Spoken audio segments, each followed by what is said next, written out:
শাহ সুলতানা থেকে লেখা কণ্ঠে আপনারা শুনছেন কবিতা সিরিজ। এবার এই কবিতার নাম মানুষের স্বপ্ন। মানুষ জন্ম নেয় আলো খুঁজতে, অন্ধকার পেরিয়ে চলে পথে পথে। শিশুর প্রথম কান্না যখন ওঠে, সেই কান্নার ভেতরেই থাকে একটি আগামী দিনের প্রতিশ্রুতি। কেউ চায় ভাত, কেউ চায় কাপড়, কেউ চায় শুধু একটি আশ্রয়ের ছায়া।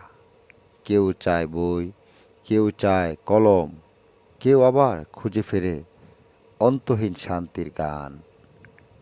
এই স্বপ্নগুলোকেই কেড়ে নেয় ক্ষমতার আসনে বসা কিছু মুখোশ পরা মানুষ, যাদের হৃদয় শুকনো নদীর মতো, যেখানে ভালোবাসার কোনো কেউ আসে না। তারা শুধু ভোগ করে অন্যের রক্ত, ঘাম আর শ্রম। কিন্তু ইতিহাস থেমে থাকে না, জনতার চোখে জমে ওঠে আগুন।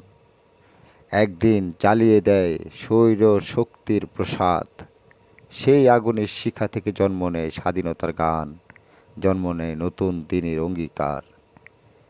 মানুষ থামে না, মানুষ হাঁটে, মানুষ লড়ে, অন্যায়ের শিকল ভেঙে মানুষই বানায় নতুন ইতিহাস। তাই আজও আমি বিশ্বাস করি, এই ভাঙাচোরা পথ, এই অন্ধকারের শেষে আবার জ্বলবে আশার সূর্য।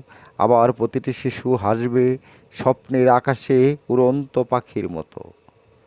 ধন্যবাদ।